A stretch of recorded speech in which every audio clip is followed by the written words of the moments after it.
Merci à Daniel de m'avoir permis d'être parmi vous. Ça fait effectivement longtemps qu'il insiste et c'est pas facile pour moi parce qu'Investigation est une toute petite équipe. Il y a énormément de travail et c'est difficile à faire survivre, notamment avec la censure, la diabolisation et les rumeurs qu'on fait circuler. Mais donc je suis très content qu'il ait insisté. On pourra parler et approfondir les sujets de façon conviviale. On a une petite équipe de jeunes journalistes qui font un site internet pour ceux qui ne le connaissent pas, qui s'appelle Investigation. Je vous propose d'y aller. Je vous propose d'essayer de nous soutenir pour ceux qui en ont les moyens, parce que je voudrais engager des jeunes journalistes. En plus, on en a absolument besoin. J'ai besoin de quelqu'un pour la maison d'édition. Pour l'instant, elle tourne avec juste un stagiaire qui fait ça 10 heures par semaine et pas plus, qui n'est même pas payé. Et bon, ça ne peut pas continuer. On a une série de bons bouquins qui doivent sortir, donc on a vraiment besoin de votre soutien par des dons, par la vente des livres. Et on a besoin d'engager quelqu'un pour la vidéo. On a des petites émissions qui sont en préparation et je vais d'ici 2 semaines, je pense, lancer une émission en live sur Facebook qui sera annoncée tous les mardis midi. Ça va s'appeler Michel Midi, où je vais commenter l'actualité en quelques minutes. Le thème de base, disons, c'est la stratégie du chaos. Ça s'intègre dans quoi? Ça correspond à quelle évolution dans le monde? Et s'agissant de l'OTAN, l'OTAN nous défend contre qui? Contre quoi? En fait, la peur du russe, c'est pas nouveau. C'est un très vieux thème dans la propagande occidentale. Dans la Première Guerre mondiale, alors qu'on était encore en train de se battre contre l'Allemagne parce que c'était l'ennemi de la liberté, disait-on de ce côté-ci, et de l'autre côté on disait exactement le contraire, alors qu'il s'agissait d'acier, de charbon, de cuivre, de caoutchouc. Et cette guerre faisait encore rage, et toutes les puissances occidentales qui se battaient entre elles se sont mises d'accord pour attaquer la Russie, qui venait de déclencher une révolution. Et donc on a eu, à partir de 18 et 19, une invasion du territoire russe par les États-Unis, l'Angleterre, la France, la Belgique, et l'Allemagne, et le Japon. Donc tous les ennemis se sont unis pour attaquer cette jeune révolution. C'est quelque chose qui a fait, avec la famine qui a été provoquée délibérément par les paysans riches alliés de l'Occident, c'est une agression qui a fait 1,5 million de morts. En comparaison, la prise du palais d'hiver pendant la Révolution a fait 6 morts. Et donc, c'est quelque chose aussi qui a eu une énorme influence sur l'encerclement et l'atmosphère et le développement de la société en Russie puis en Union soviétique. Et déjà à ce moment-là, c'était les Russes sont dangereux, ils vont attaquer le monde entier. On a eu la même chose avec la Deuxième Guerre mondiale. Bien entendu, là, on a été obligé de faire l'alliance avec l'Union soviétique, et c'est elle qui a porté tout le poids de la guerre, et c'est elle qui a vaincu Hitler. Mais à peine la guerre antifasciste terminée, les États-Unis lancent des bombes sur Hiroshima et Nagasaki, alors que le Japon était épuisé et allait se rendre. Et clairement, c'est en fait pour empêcher l'Union soviétique d'avoir un rôle en Asie, et c'est pour essayer de garder le contrôle du continent asiatique et d'empêcher la révolution en Chine, qui vont échouer, en Corée, au Vietnam. Et donc, là aussi, on va directement, à peine les nazis étant vaincus, on va nous lancer dans la peur du rouge, la peur du russe. Et je ne sais pas pour vous, mais dans les années 50, de temps en temps à la maison, il arrivait quelque chose de très spécial. Moi j'étais petit, je comprenais à moitié, Mais les parents, ils écoutaient la radio, parce qu'il n'y avait pas de télé à ce moment-là, et ils étaient vraiment, on les voyait jamais comme ça. Et après avoir entendu la radio, on fonçait, il n'y avait pas encore des supermarchés, mais on fonçait chez l'épicier, et on stockait du café, de la chicorée, du sucre, du chocolat, et toute une série de choses. Mes parents, comme les vôtres peut-être, avaient stocké toutes sortes de choses pendant la guerre, et donc on nous expliquait que les Russes allaient nous envahir. On a eu cette guerre froide qui a démarré quand on a ouvert un peu les archives, ou quand les anciens de la CIA se sont confiés. Ils ont dit « Non, nous, on n'a jamais cru vraiment que l'Union soviétique allait envahir l'Europe ou les États-Unis. On n'y croyait pas. C'est quelque chose qu'on a dit envers le public pour flanquer la trouille, pour contrôler l'opinion. » Donc la question c'est pourquoi ils avaient besoin de ça? Et en fait, pour deux raisons. Un, ils avaient peur qu'avec l'Union soviétique et puis la révolution qui arrivait en Chine et en Asie et tout le mouvement de décolonisation qui se déclenchait avec la conférence de Bandung en 1955 ou 4, je ne sais plus, avec tous les mouvements de décolonisation, ils avaient peur de perdre leur contrôle sur le monde, sur les colonies, sur les matières premières, et donc il fallait absolument contrer l'alternative. Puis il y avait une deuxième raison importante, et cette raison c'était la crise économique et la nécessité de faire tourner la machine de guerre. Parce que si on revient un petit peu en arrière, la crise de 29 aux États-Unis, qui a eu tant de conséquences, n'a pas vraiment été vaincue par l'économie des États-Unis et même le New Deal de Roosevelt, toutes ces mesures qu'on annonce. L'économie était toujours très stagnante. Et qu'est-ce qui a sauvé l'économie des États-Unis? La guerre. Le fait qu'on a pu faire tourner la machine de production très très fort. Et évidemment, l'avantage de la production des armements, c'est que comme c'est l'État qui paye, c'est-à-dire les contribuables, on peut y aller et donc on fait des bénéfices énormes. Et donc on a sauvé l'économie des États-Unis grâce à la guerre.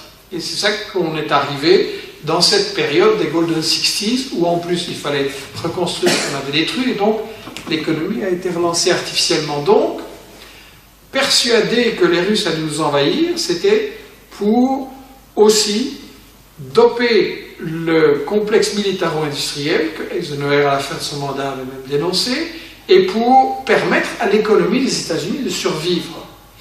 Et voilà, et donc ça a marché un certain temps. Puis à partir de 65, 70 et 73 certainement, l'économie est retombée en crise avec la chute du taux de profit. Elle était nécessaire pour que l'économie du capitalisme US puisse se sauver. Et maintenant, on a vécu une période très spéciale de 91 à 2013, je vais dire. C'est une période où on a eu une seule superpuissance. Avant, on avait plusieurs puissances à l'ouest, un peu montante, un peu descendante, et au fond, la Première Guerre mondiale, c'était pour savoir qui allait dominer le monde. C'était une bataille pour la suprématie mondiale et les avantages économiques que ça permettait. Et on est arrivé dans cette période 91-2013, avec là la chute de l'Union soviétique, la chute du mur, un coup d'arrêt aussi dans les mouvements anticoloniaux. Et donc on est arrivé dans une période très spéciale. Souvenez-vous, nous a d'ailleurs dit que c'était la fin de l'histoire, le capitalisme avait triomphé, il n'y aurait plus de lutte, c'est plus la peine de résister. Et on est arrivé avec les États-Unis, superpuissance mondiale unique. Et je me souviens du discours de George Bush le père, en agressant l'Irak, il a dit pratiquement, ça c'est la dernière guerre, nous allons construire un nouvel ordre mondial basé sur la paix. Depuis, il n'y a jamais eu autant de guerres. Et ça n'a pas arrêté. Le nombre de conflits est beaucoup plus grand avec cette suprématie qu'on en avait avant. Voilà, ça c'est un peu le thème introductif, on va dire. Pourquoi avons-nous des guerres aujourd'hui? Comment est-ce qu'on trompe l'opinion publique là-dessus? Quelles sont les rivalités entre les grandes puissances? Est-ce qu'il y a un risque de guerre? Voilà le genre de thème qu'on peut aborder ce soir. La Première Guerre mondiale est intéressante parce qu'elle est vraiment importante. On peut considérer que les deux guerres mondiales n'en forment qu'une seule. C'est la revanche de la première. Et donc c'est important de comprendre ce qui est au cœur du problème. Vers 1900, le capitalisme est en crise.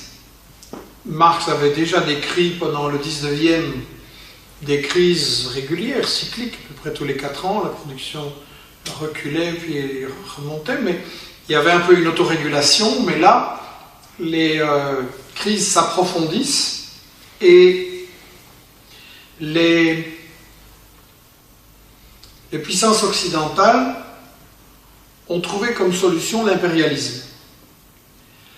Et ça a été bien expliqué par un milliardaire britannique qui s'appelait Cecil Rhodes, qui a d'ailleurs donné son nom au pays en question,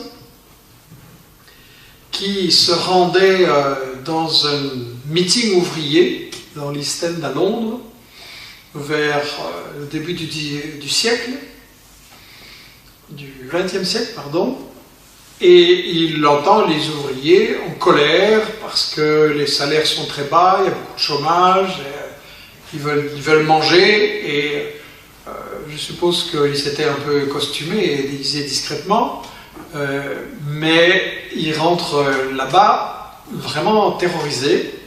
Il le raconte à son secrétaire et il dit voilà, si on veut éviter une guerre civile, il faut devenir impérialiste.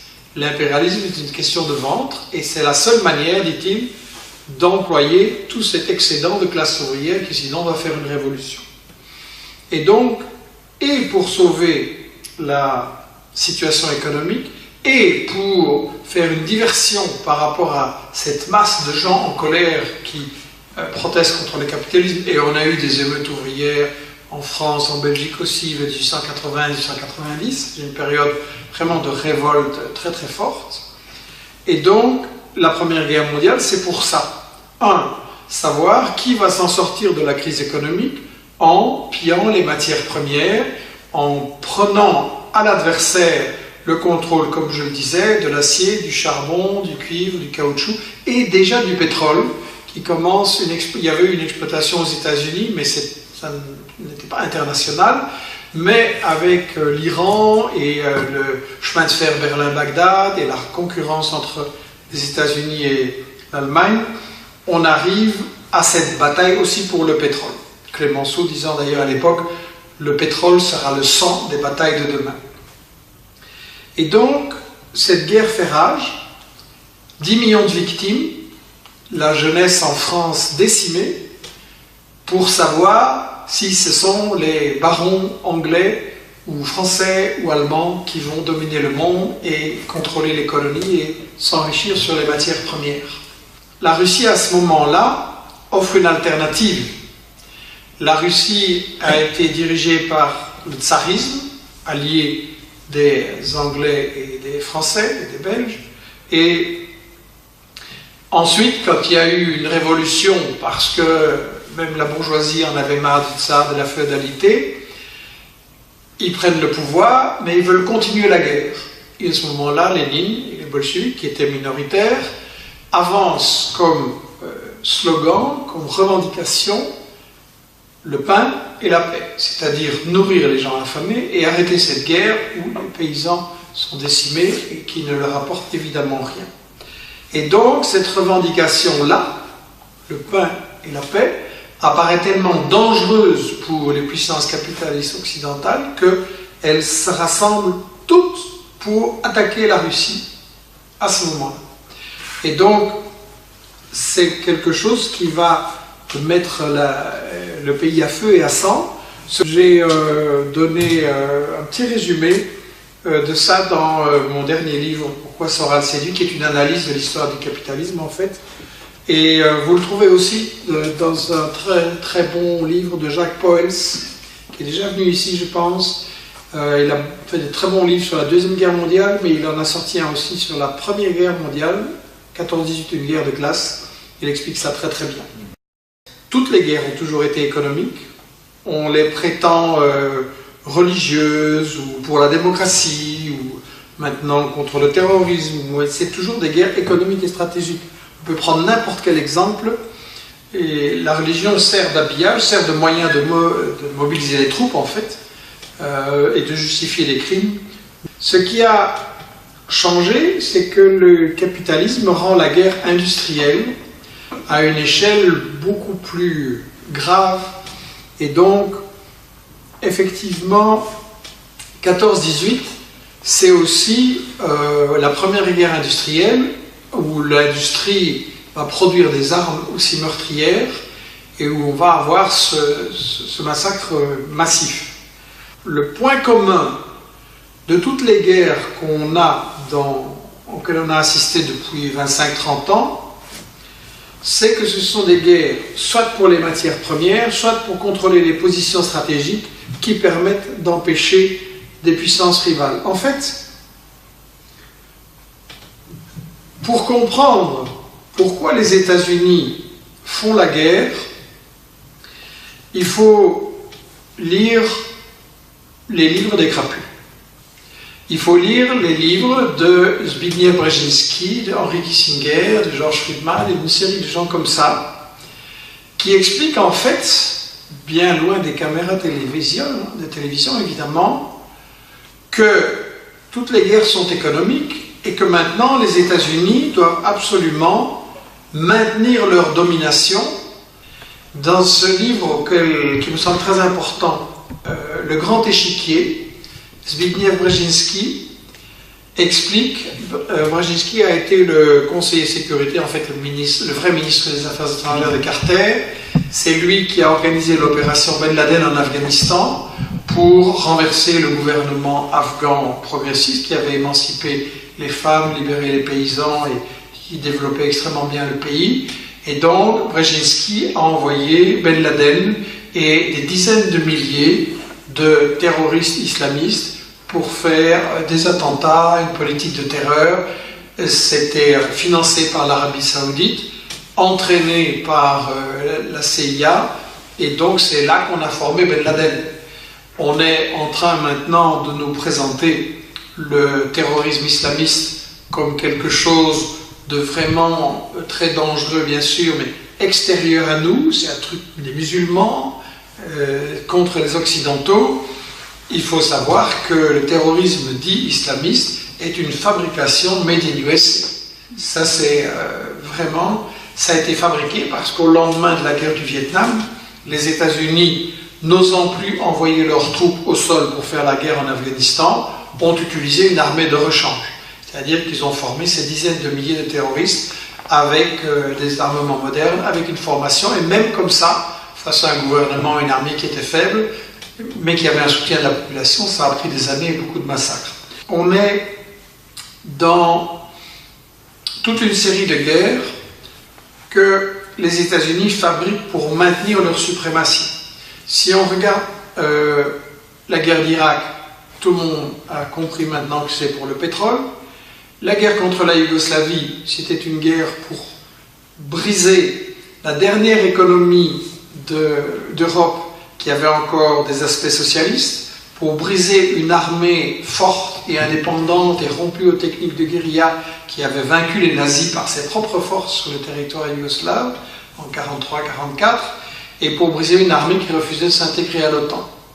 La guerre contre la Libye, c'est clairement une guerre bien sûr pour le pétrole, pour voler l'or de la Libye, un pays qui avait toute une réserve et qui n'avait pas de dette, et pour empêcher la Libye de jouer le rôle de financier alternatif pour les pays africains. Ça, je l'explique dans Libye, OTAN et Médias Mensonges. Kadhafi, en fait, on en pense ce qu'on en voulait, mais d'une part, le niveau de vie de la Libye était le niveau le plus élevé de toute l'Afrique, avec une redistribution de l'argent du pétrole, alors que sous les Britanniques, British Petroleum, la Libye était le pays le plus pauvre d'Afrique, avec un niveau de vie très très élevé, un exemple de l'utilisation de l'argent du pétrole. Et puis surtout, Kadhafi finançait des projets par rapport à la dépendance de l'Afrique par rapport aux multinationales, la Banque mondiale et le FMI. Par exemple, un pays qui produisait du café ne faisait pratiquement pas de bénéfice sur ces cafés parce que la torréfaction et la commercialisation se faisaient à partir de l'Allemagne concrètement et de l'Europe. Et donc ce problème se pose à beaucoup de de pays en Afrique, de pays producteurs, c'est que les bénéfices sur leurs produits se font dans les pays du Nord. Donc Kadhafi, il allonge 30 millions de dollars, et il dit voilà, construisez votre usine de torréfaction et faites vos bénéfices. Il a fait ce genre de choses 3-4 fois, et ça a été son arrêt de mort. Les États-Unis ont fabriqué le terrorisme dit islamiste, ont fabriqué ce qu'ils appellent le djihadisme, mais c'est un mot impropre, parce que le djihad, pour les musulmans, ça signifie le combat contre l'injustice, et principalement le combat avec soi-même pour être quelqu'un de juste. Donc c'est une déformation du concept. Ils l'ont fabriqué avec Ben Laden, je dis, pour l'Afghanistan, et après ils l'ont réutilisé en Bosnie, au Kosovo, dans le Caucase et en Libye. Les groupes que nous on soutient en Libye de l'Est et qui ont déclenché les incidents à Benghazi et qui ont assassiné directement des gens à Benghazi, ces groupes-là, c'est le groupe islamique de combat libyen, c'est-à-dire ce sont des gens revenus d'Afghanistan, c'est la section libyenne d'Al-Qaïda. L'OTAN a fait une alliance en Libye avec Al-Qaïda. Donc, et ça, j'ai des sources de la CIA, j'ai des sources de l'Académie militaire de West Point. Ce sont des choses qui ne sont même pas cachées, vous pouvez trouver ça sur Internet, etc.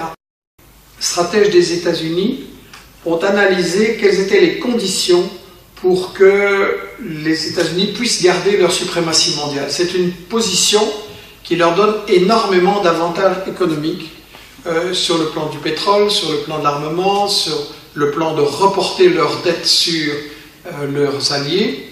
Et donc, il faut absolument qu'ils restent la seule superpuissance. Pour une raison bien simple aussi, c'est que les États-Unis ont autodétruit leur tissu industriel.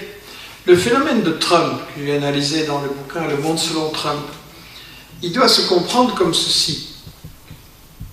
La classe ouvrière aux États-Unis et toute une couche de petits patrons ont été complètement détruits par la stratégie des multinationales. Pourquoi ?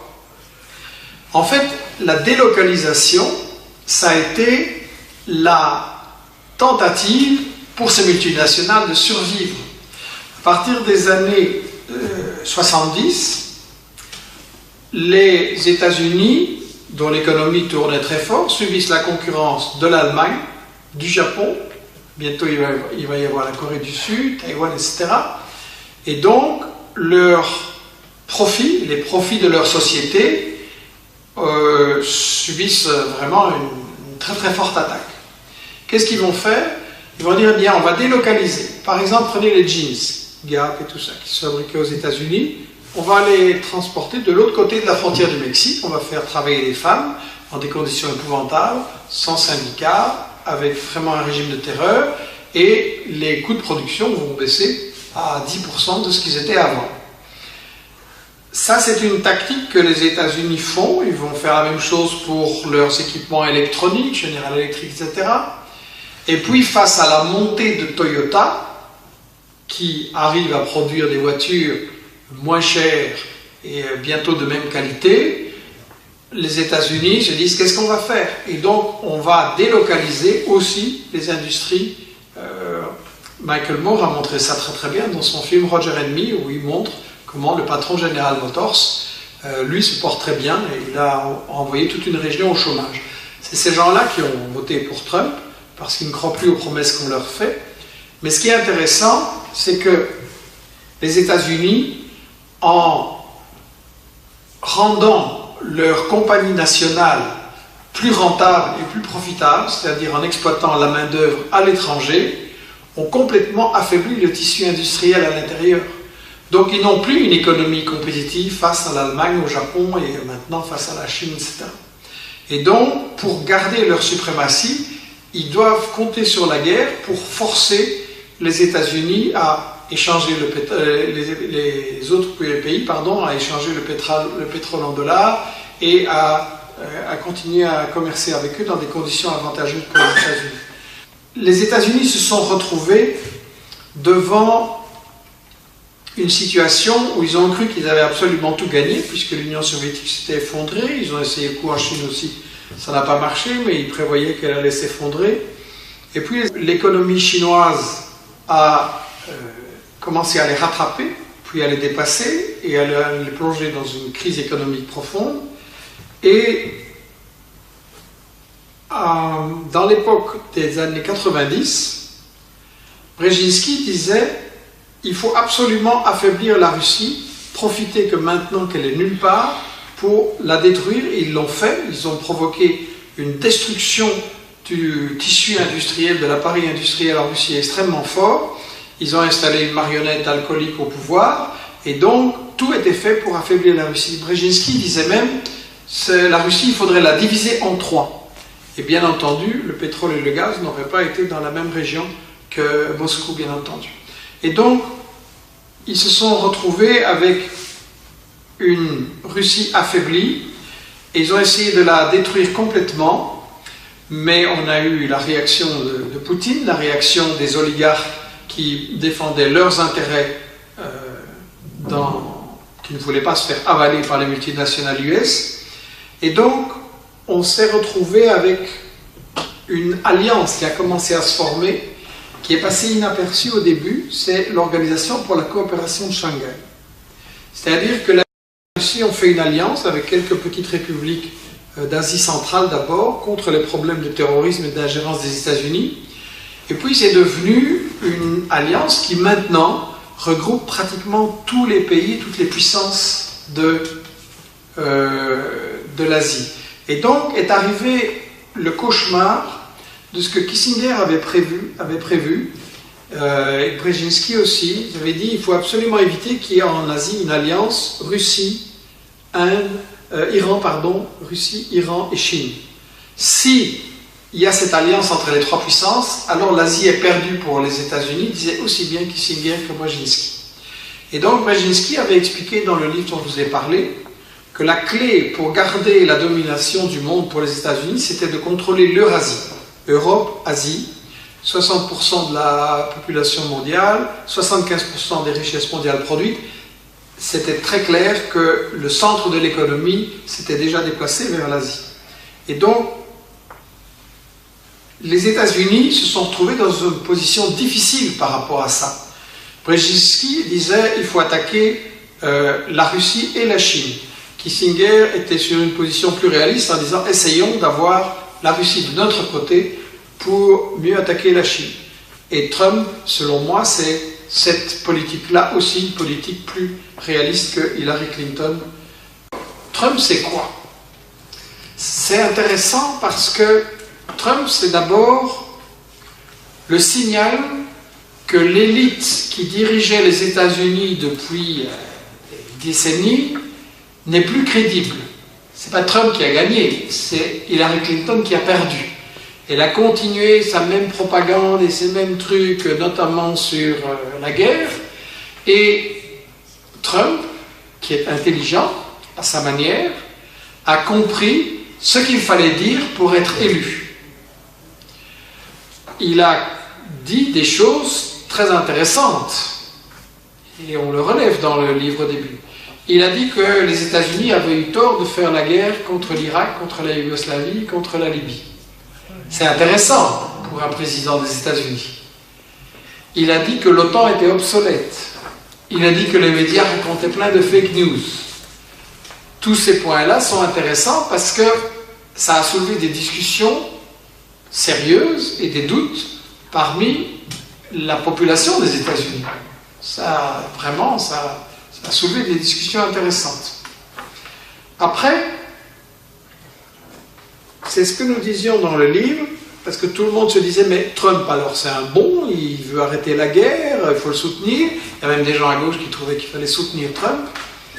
Et là, la réponse qu'on a donnée, c'est il faut distinguer entre ce qu'un candidat président des États-Unis doit dire pour se faire élire, et là Trump a été très malin, entre ce qu'il pense vraiment, et ce qu'il pensait ses promesses, ensuite entre ce que pensent ses différents ministres, parce que le cabinet de Trump a été composé de forces très diverses, qui avaient les uns la stratégie Trump, les autres encore l'ancienne stratégie Brzezinski-Clinton, et puis ce que l'élite vraiment des États-Unis va lui permettre de faire. Je pense que Trump était sincère dans l'idée de faire ami avec la Russie pour une série de raisons financières et autres, peut-être personnelles aussi. Donc je pense qu'il voulait calmer la guerre froide avec la Russie. Mais est-ce qu'on va le laisser faire? Et donc on a déjà vu des provocations, et je pense que le soi-disant usage des armes chimiques, toute cette campagne-là, est une provocation pour obliger Trump à faire la politique que l'élite profonde des États-Unis veut continuer à faire. Donc, évidemment, comme lui veut garder son poste, il est prêt à toutes les lâchetés, à tous les reniements, mais en même temps, je pense que c'est intéressant ce qui s'est passé avec ces missiles qui ont été envoyés en Syrie. Quand on veut faire du tort, on n'annonce pas à l'avance ce qu'on va frapper, où, etc. Et donc, les dégâts ont été presque rien. Et on a averti Poutine, excusez-moi, fatigué. On a averti Poutine, et donc, je pense que Trump est réaliste. Il est conscient du déclin des États-Unis. Il est conscient que les États-Unis ne peuvent plus faire le gendarme du monde et attaquer tout le monde en même temps comme avant. Et il cherche à faire un deal là-dessus. Et comme un homme d'affaires classique, il commence par faire des menaces extraordinaires. Il a dit aux Européens, par exemple, l'OTAN est obsolète, c'est vieux jeu, je ne vais plus payer. Ah non, panique, panique, panique. Ok, mais alors augmentez votre contribution. Donc, je pense qu'il faut distinguer. Et de toute façon, j'avais écrit dans un livre précédent, le président des États-Unis, c'est pas l'homme le plus puissant du monde. Le président des États-Unis, c'est un employé. Et ce sont des multinationales qui décident qui va être président des États-Unis, ou quels sont les deux qui ont interchangeables en général, qui ont une chance d'être président des États-Unis. Donc le contrôle, il est là. Je pense qu'un président des États-Unis n'est pas un homme comme ça, indépendant, un électron libre, indépendant des multinationales. C'est le business qui est derrière lui, qui est le vrai président.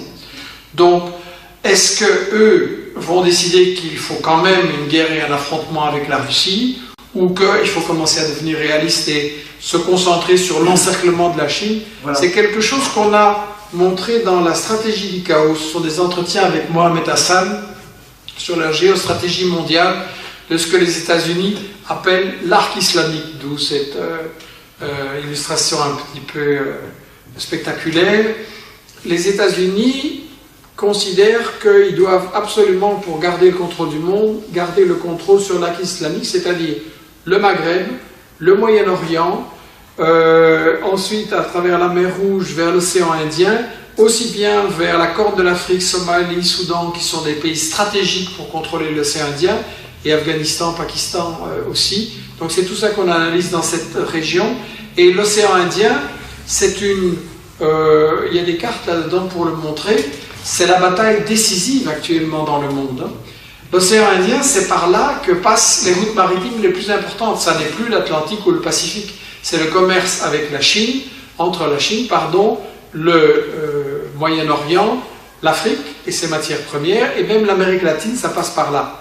Et donc les États-Unis ont une stratégie pour contrôler l'océan Indien et être capable de bloquer les détroits où passe le trafic maritime vers la Chine. C'est une manière de chantage, déjà une manière de chantage pour son approvisionnement en pétrole et en gaz, puisqu'elle n'en a pas assez et que ça passe par là. Et il y a une série de guerres locales qui s'expliquent par le fait de contrôler l'approvisionnement de la Chine. On a publié là un livre de l'excellent professeur Robert Charvin, que vous avez déjà accueilli, je pense. Le livre s'intitule « Faut-il détester la Russie ?» Et ça donne des mécanismes et des exemples de toute cette guerre de propagande pour la guerre froide, pour nous présenter la Russie comme un grand danger. Alors, je crois que sur la Russie, il faut faire une distinction. D'une part, je l'ai dit, à l'intérieur, c'est une oligarchie, avec un écart riche-pauvre très grave. D'autre part, sur le plan international, la Russie n'est pas une puissance, contrairement à ce que nous dit la propagande médiatique. qui est en train d'envahir et d'agresser ses voisins. C'est la Russie qui est encerclée. À la chute du mur, James Baker, l'envoyé du président Bush, avait dit à Gorbatchev: je vous promets que l'OTAN ne va pas avancer d'un mètre vers la Russie. Le lendemain, ils étaient déjà en train d'installer des bases en Pologne, dans les pays baltes, un bouclier antimissile, et l'encerclement de la Russie, par tous les côtés, n'a absolument pas cessé.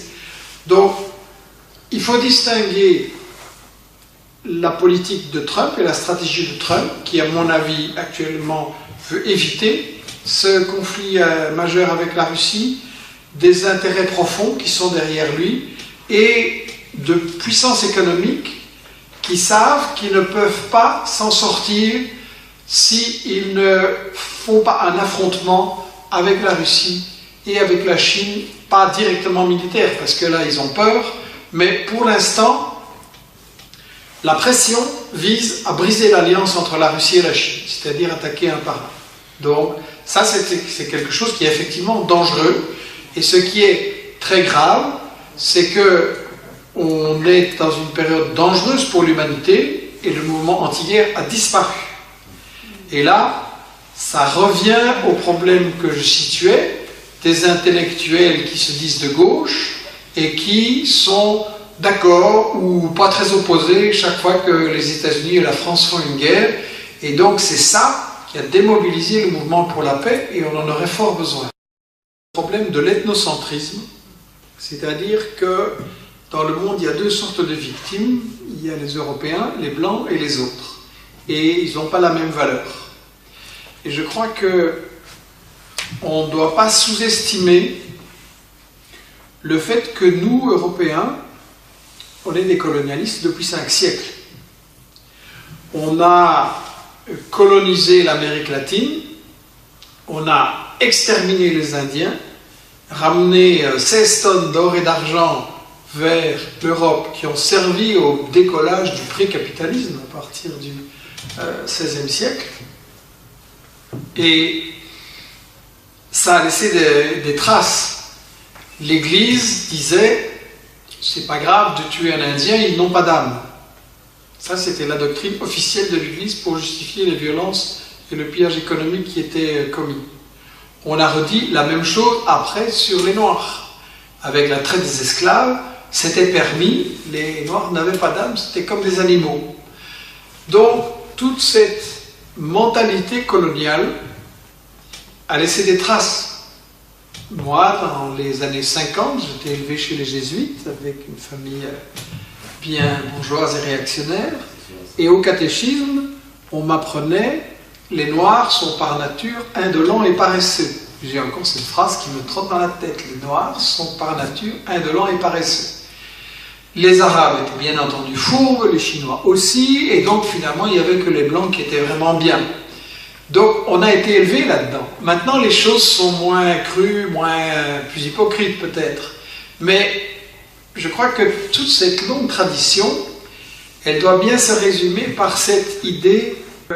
C'est Régis Debray qui a exprimé ça d'une très jolie façon. Il a dit à propos des intellectuels français et européens: ils ont enlevé leur casque colonial, mais en dessous la tête est restée coloniale. J'aime bien cette phrase parce que je pense qu'elle montre tout le travail qu'on a à faire par rapport à cette éducation qu'on a reçue à l'école, à la télé, autour de soi. Il y a le mépris de l'homme blanc pour les autres. Il y a des gens, y compris des gens qui se disent de gauche et progressistes, mais qui trouvent toujours de bonnes raisons pour les guerres de la France. Alors ça doit être dit clairement, parce que c'est une divergence que j'ai avec eux et qu'ils refusent de débattre publiquement. On préfère me coller des étiquettes dans le dos: comploteur, antisémiste, conspi, extrême droite éventuellement. Vous avez pu entendre ce que j'ai dit et voir si c'est de l'extrême droite. Et donc, je crois qu'il y a quelque chose qui doit être dit clairement. Des intellectuels français ou belges qui se disent de gauche et qui trouvent toujours de bonnes raisons pour les guerres de la France contre les peuples du Sud, quelque part, il reste un peu colonial. Et si on se réfugie dans l'attitude ni en disant oui, j'aime pas Bush, mais Saddam Hussein quand même non plus, ou j'aime pas l'OTAN, mais enfin Kadhafi, il fallait s'en débarrasser, ben déjà vous voyez le résultat. Il fallait libérer la Libye et amener la démocratie. Vous voyez le résultat? Vous avez des esclavagistes, vous avez des milices, les femmes sont traitées comme des animaux, les Noirs sont attaqués en rue et tués à cause de la couleur de leur peau. Alors le fait qu'avec Sarkozy, il y avait BHL, mais il y avait aussi une série d'intellectuels de gauche, et parfois très réputés, qui ont dit que c'était une bonne guerre pour la démocratie, mais regardez les résultats. C'est pas à vous, intellectuels français ou européens, à décider qui doit diriger tel ou tel pays. Ça, c'est l'affaire des peuples. C'est l'affaire des peuples, c'est à eux de décider s'ils veulent changer de dirigeants et lesquels ils veulent mettre à leur place et dans quel système social et politique ils veulent vivre. La révolution, ça ne s'exporte pas. On ne fait pas des guerres humanitaires pour libérer des peuples malgré eux. On a aussi prétendu qu'on faisait la guerre pour libérer les femmes arabes. Mais regardez le résultat en Afghanistan, regardez le résultat en Irak, regardez qu'est-ce que ça a apporté, les régimes qu'on a mis là-bas. Il serait quand même temps que des intellectuels qui se disent de gauche en France et en Europe ouvrent les yeux sur la catastrophe que les guerres humanitaires ont apportée en Irak, en Yougoslavie, en Libye, en Syrie, en Afghanistan, et il faudrait cesser d'exporter la démocratie occidentale. C'est une démocratie d'esclavagistes, c'est une démocratie qui ne fonctionne pas, c'est une fausse démocratie. En réalité, c'est une démocratie qui est basée sur le pillage des ressources, des matières premières fondamentales. Et on nous dit, oui, mais il y a un dictateur, là, il faut le remplacer. Ce serait très bien si on remplace un dictateur par un plus démocrate. Mais si c'est pour remplacer un dictateur qui nous résiste par un dictateur qui est à genoux, quel est l'avantage pour les populations? Et de toute façon, le problème n'est pas dans la démocratie, parce que les États-Unis ont renversé Patrice Lumumba, Premier ministre congolais élu, qui était en train de libérer son peuple, et l'ont remplacé par le dictateur Mobutu, avec une dictature sanglante et des milliards de fortune à la fin. Les États-Unis, avec la complicité de l'Europe et de la France, ont renversé Allende, président élu au Chili, pour le remplacer par Pinochet. Vraiment rompre avec cette idée que nous sommes chargés d'apporter la démocratie et le bien-être au peuple. Le gouvernement des États-Unis, le gouvernement de la France, etc., ne sont pas la solution des problèmes, ils en sont la cause. Déjà parce que la misère qui a été installée là-bas, c'est la misère provoquée par nos multinationales qui empêchent ces peuples de disposer de leurs richesses. Les dictateurs qui ont été installés là-bas, c'est presque tous des dictateurs qui ont été mis en place par nos multinationales pour défendre leurs intérêts. Donc, il faut vraiment cesser de se prendre pour la solution quand on est le problème. Le monde est en guerre, et je crois que le fait que ça n'est pas sur le territoire européen, c'est effectivement un réflexe ethnocentrique, un réflexe colonial, et il faut voir que l'ensemble des guerres que j'ai mentionnées, ce sont simplement les différents chapitres d'une même guerre globale. La guerre à laquelle on assiste maintenant, c'est une guerre du Nord contre le Sud, c'est une guerre pour savoir qui va contrôler les matières premières, qui va décider quels produits on peut développer dans un pays, qui aura du travail, comment la richesse va être distribuée. On est maintenant dans une situation très très grave. On se retrouve avec 8 personnes qui possèdent autant que la moitié de l'humanité. 8 personnes ont autant de richesses que 3,5 milliards de gens. Il y a 5 ans, il y a 10 ans, il y a 20 ans, c'était des chiffres beaucoup moins... c'était déjà grave, mais c'était des chiffres moins graves, et ça n'arrête pas. Le système qu'on a maintenant, dont la guerre est une méthode de gouvernement fondamentale, ce système est en train de provoquer un écart de richesse énorme. On a 1% qui a de plus en plus, on a 50% qui n'a rien du tout, qui est vraiment dans la survie. Les statistiques officielles montrent qu'il n'y a jamais eu autant de gens dans l'histoire de l'humanité qui ont faim. Il y a des progrès qui sont accomplis dans certaines régions, mais il y a pratiquement 1,5 milliard de gens qui n'ont pas à manger ou pas dans des bonnes conditions. Donc on est vraiment dans une sorte de guerre contre l'ensemble du monde, contre l'ensemble des pays du Sud. Les multinationales fonctionnent selon la logique capitaliste du profit maximum, de la concurrence et donc de l'anarchie du développement économique, de tous les moyens nécessaires pour piller les richesses, contrôler les matières premières, contrôler les main-d'œuvre. Et donc, les multinationales ne peuvent pas devenir raisonnables et mener une autre politique. Elles ne peuvent pas, par exemple, dire c'est vrai, on paye mal nos gens, on va augmenter les salaires de 50%, ou il y a une discrimination entre les hommes et les femmes, on va mettre les salaires au même niveau.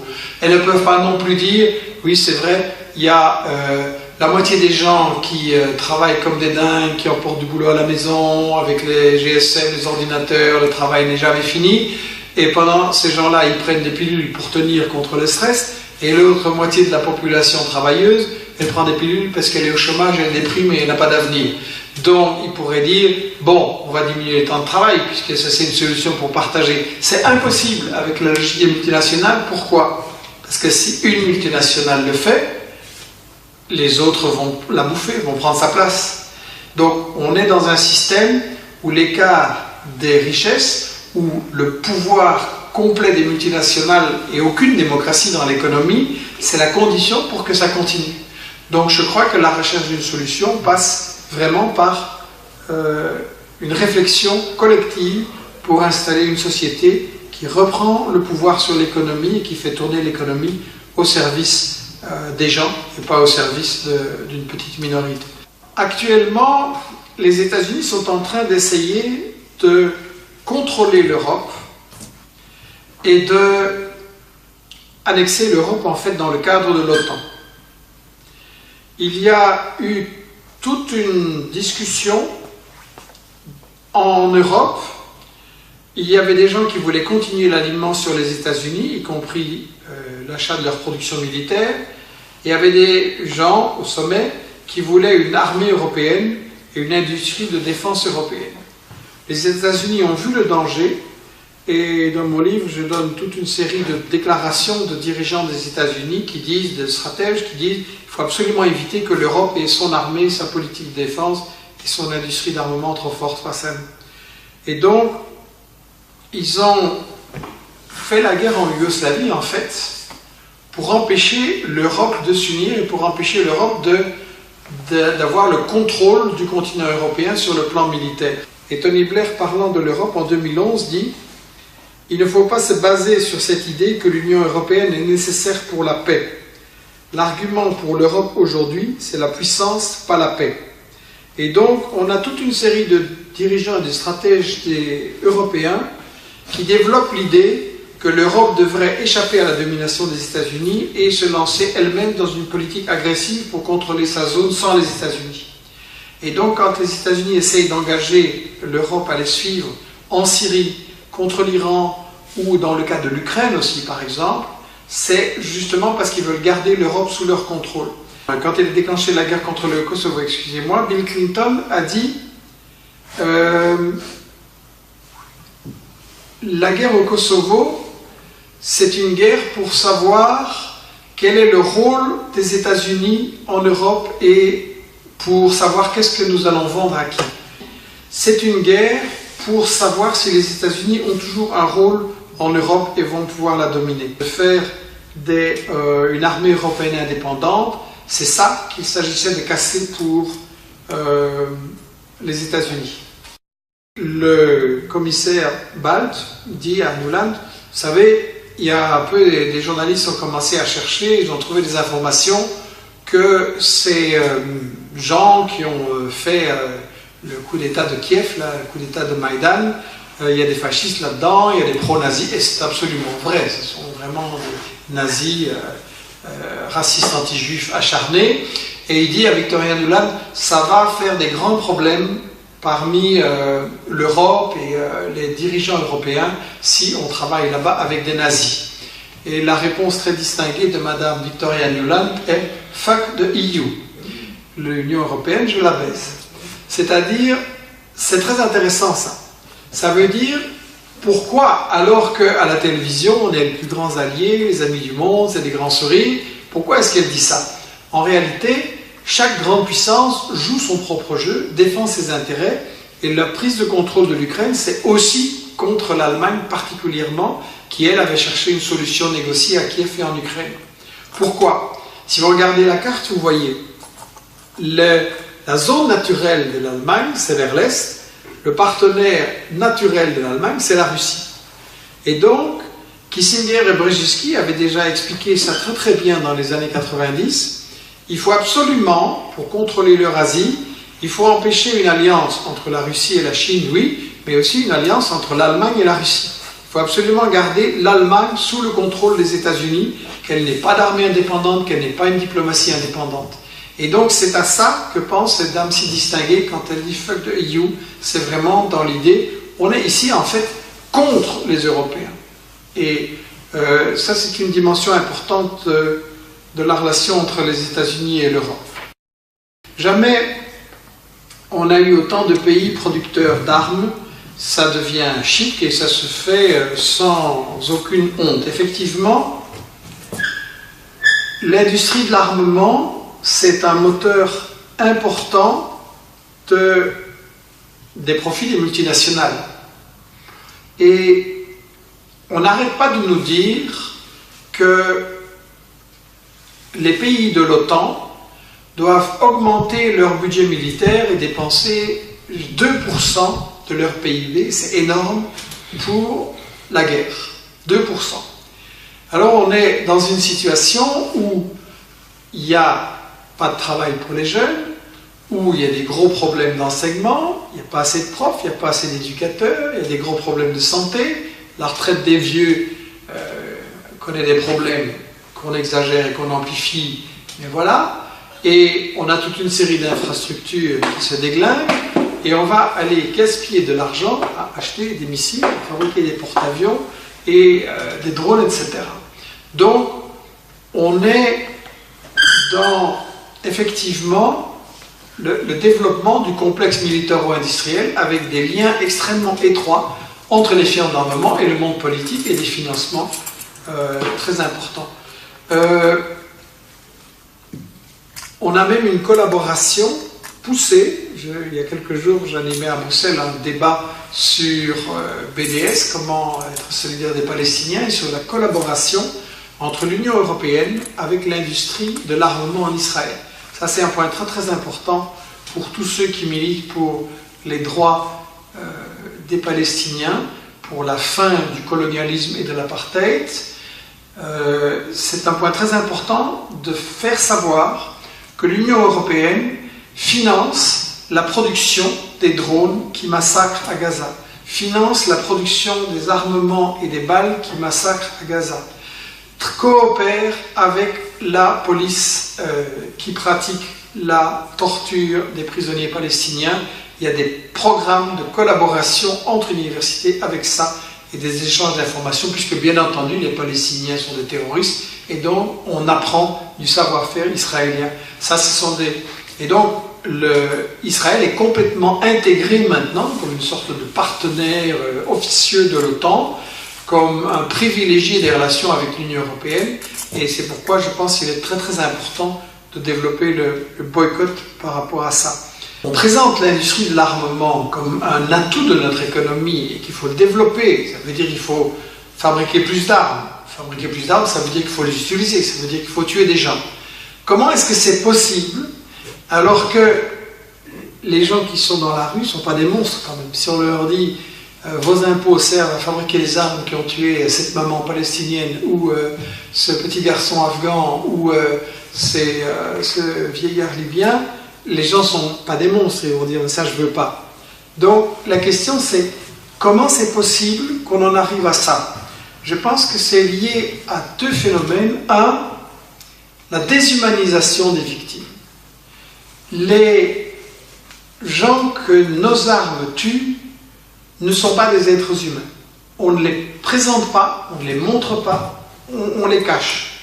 On prétend que nous visons seulement des militaires, des terroristes, des gens méchants, et il y a l'information cache les victimes. C'est quelque chose que Chomsky et Herman avaient très très bien montré dans leur très beau livre Manufacturing Consent, qui a été un point de départ dans mon travail sur les médias mensonges, un livre paru en 88, et on a le plaisir d'avoir dans la salle parmi nous le traducteur véritable de ce livre que les éditions ABC Action vont rééditer à partir de juin. Dans les années prochaines, c'est nous qui allons distribuer ce livre, une bonne traduction enfin établie. Herman et Chomsky avaient développé ce concept good victims and bad victims, les bonnes victimes et les mauvaises victimes. Et une bonne victime, c'est quelqu'un qui tombe sous les balles ou les coups des méchants que nous combattons, victimes réelles ou victimes imaginaires déformées. Et ça, c'est les bonnes victimes. On va les présenter, on va les montrer de façon humaine, on va raconter leur vie. Évidemment, il y aura des belles photos, etc. Et là, on va toucher les gens. Et donc, s'il y a des attentats en Europe, et c'est horrible, là, on va en parler beaucoup. Le fait que les mêmes attentats se sont déroulés depuis des années, 100 fois plus, dans une série de pays arabes, ça n'a jamais fait la une. Et c'est ça l'hypocrisie que j'ai essayé de dénoncer, mais ça m'a coûté très cher, dans Je suis ou je ne suis pas Charlie. Les attentats sont monstrueux partout, en France, en Belgique, en Syrie, en Irak, partout. Et donc, c'est ça qu'il faut analyser. Les victimes du Sud sont déshumanisées. On ne les verra pas, elles sont anonymes, et donc on a un vrai problème pour arriver à ce que ces victimes aient justement un visage et une existence. Les Palestiniens aussi sont, à de très rares exceptions près, jamais présentés pour montrer à l'opinion publique française ce que font leurs alliés, ce que font les armes qu'on leur vend. Donc je crois qu'on a une bataille pour l'information extrêmement importante. C'était une période de grande revendication et où il y avait un mouvement ouvrier assez fort. On l'a encore vu en mai 68. Et donc, face à ces contrepoids de l'Union soviétique, du mouvement ouvrier, des partis communistes, il fallait redistribuer des richesses pour calmer les gens, pour empêcher une révolution dans le Nord. Maintenant qu'on a détruit l'Union soviétique, qu'on a détruit une série de pays anticoloniaux et qu'on a intensifié le pillage du pétrole, du gaz et toute une série de matières premières, on se retrouve sans frein, sans contrepoids. Et en fait, le capitalisme, même dans le Nord, montre comment il est. Parce que on détruit la sécurité sociale, on s'attaque aux retraites, on transforme tout le monde du travail en une série de jobs précaires, flexibles, sans statut. Je veux dire, chercher un emploi maintenant, c'est pas du tout la même chose que quand nous étions jeunes. Et donc, on profite, le système profite justement du fait qu'il n'y a pas un contrepoids ou une alternative dans laquelle les gens croient pour vraiment se déchaîner effectivement contre la génération actuelle qui est au travail ou qui devrait être au travail. Et donc l'exploitation est poussée, je suis d'accord avec vous, il y a toute une série de pays du Nord qui deviennent des pays du Sud. Regardez la Grèce, regardez des retraités qui doivent vivre avec 300, 200, 150 euros par mois. Et pendant ce temps-là, on pousse la Grèce encore à dépenser 2 milliards pour moderniser ses chasseurs de combat. L'Allemagne leur a vendu 5 ou 6 milliards, je crois, d'équipements, alors qu'ils étaient déjà en pleine crise. Donc, effectivement, on est en train de presser le citron, y compris dans le Nord. Ce qu'on appelait le modèle allemand a été complètement détruit et remplacé par un modèle où les gens travaillent pour 5 euros de l'heure et parfois même 1 euro de l'heure. Donc on a effectivement 13 millions de gens sous le seuil de pauvreté en Allemagne. Les réformes du monde du travail avec Valls, avec Macron, c'est pour fabriquer ça. c'est-à-dire des gens qui vont finalement payer pour travailler. La bataille entre les multinationales se gagne en licenciant le maximum de gens et en faisant travailler ceux qui restent pour les salaires les plus bas possibles dans les conditions les plus horribles, c'est-à-dire aussi, là, il faut être clair, hein, la semaine de travail, elle n'arrête pas de se rallonger. Hein. On revient à ce que Marx énonçait, les capitalistes qui essayent tout le temps d'allonger la durée du travail pour exploiter encore plus. Toute la stratégie de l'élite qui nous gouverne, c'est de dresser les pauvres d'ici contre les pauvres de là-bas. Et donc de faire croire que les immigrés viennent voler le pain des Français, de faire croire que les musulmans vont installer la charia et que la France ne sera plus la France, et donc de flanquer la trouille. On est en fait dans la société de la peur, c'est ultra important, d'où les préjugés racistes, d'où l'islamophobie, d'où l'analyse, la propagande sur le terrorisme en refusant d'analyser les causes et en voyant uniquement les conséquences pour s'en servir pour flanquer la trouille aux gens. Et donc, oui, on est dans... il n'y a pas 36 façons. Quand ils sont de plus en plus inhumains, de plus en plus exploiteurs, il faut que les pauvres se battent entre eux. C'est la seule manière qu'ils ont de s'en sortir. Je pense que Poutine, au départ, et les oligarques, ils ne rêvaient que d'une chose, c'est d'être admis dans le club des grandes puissances capitalistes occidentales. Ils voulaient devenir les amis de Washington, et de Paris et de Londres. Mais on leur a dit non, même si vous devenez capitaliste, vous êtes encore nos ennemis. Et ça, c'est la logique de la bataille capitaliste. Hein. Il n'y a pas d'amis dans le monde capitaliste. Hein. C'est la bataille de tout le monde contre tout le monde. Et si on peut piquer des parts de marché, si on peut voler des usines, si on peut attraper des matières premières, on va le faire tout le temps.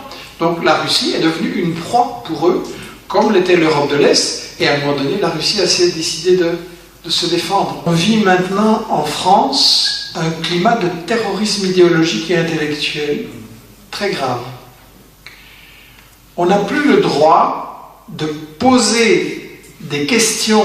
Faut-il, peut-on faire la guerre contre tel ou tel pays? On n'a plus le droit de poser cette question. On devient automatiquement un ami des dictateurs, peut-être même financé par les dictateurs en question. Et le débat est mort.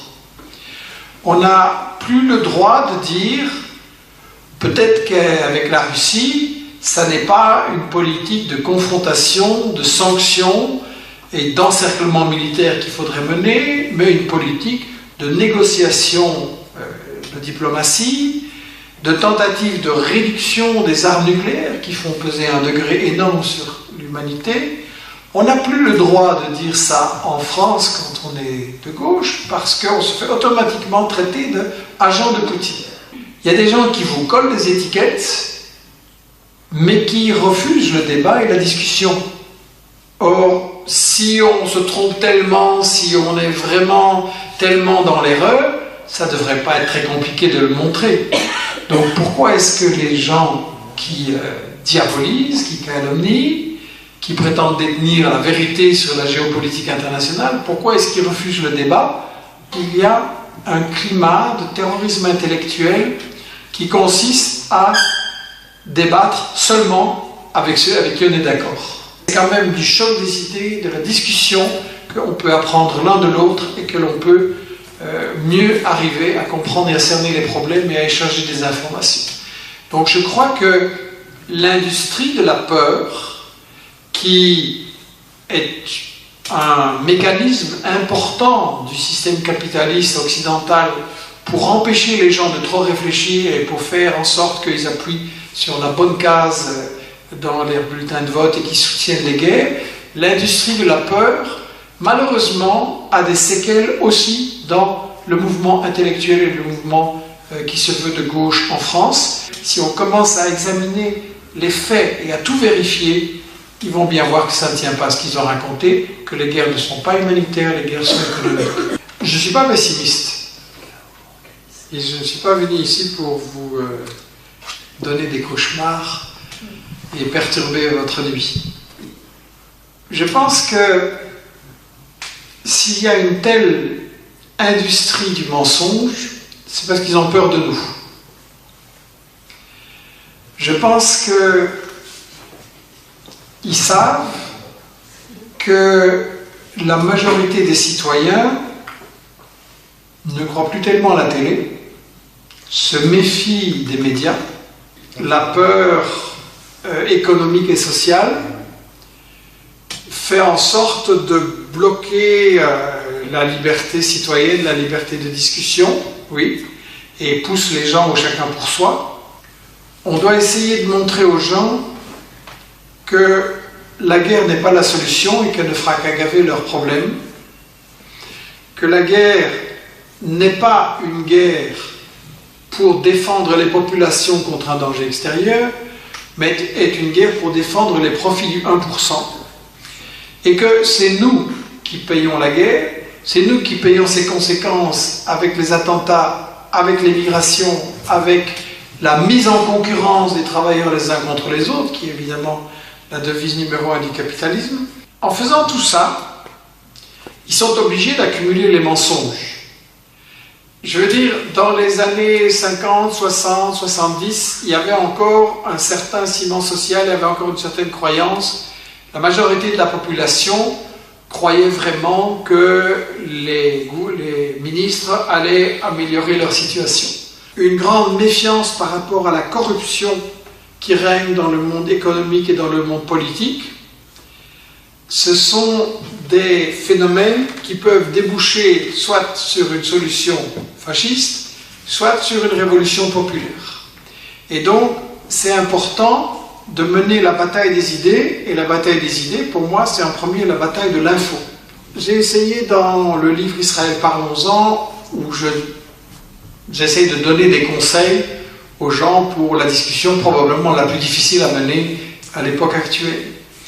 Et j'indique un peu une stratégie quand on veut discuter avec des gens qui ne sont pas de la même opinion, qui se méfient, qui sont calés sur leurs idées. Je crois qu'il faut être capable de discuter à partir des faits et essayer de rendre la discussion la plus rationnelle possible, de ne pas discuter émotion contre émotion, oui mais les étrangers, oui mais les musulmans, oui mais les Palestiniens, mais de vérifier ensemble les faits. Il faut pouvoir maîtriser les dossiers importants comme la Palestine, le Moyen-Orient, le Venezuela, l'Ukraine, etc. Pas en lisant des bibliothèques, c'est impossible à chacun de faire ça, mais en essayant de trouver l'essentiel pour pouvoir faire des discussions concrètes avec les gens autour de soi. Eux, ils ont l'argent, ils ont évidemment des experts en mensonges, mais nous sommes les plus nombreux et nous sommes sur le terrain à pouvoir discuter avec les gens et ça, ils ne peuvent pas faire. La bataille est possible parce que les gens sont en train de se rendre compte que ce système ne marche pas, ne fonctionne pas, que ça ne peut pas continuer, qu'il faut chercher autre chose. Vous avez des gens qui sont en train de chercher dans l'économie partagée, dans la solidarité, dans les actions plus écologiques, qui se rendent compte qu'on ne peut pas continuer à gaspiller, à polluer, à se tourner les uns contre les autres. Même dans cette société extrêmement stressante et agressive, on voit la volonté des gens de chercher un meilleur monde et je pense vraiment que c'est possible. Merci.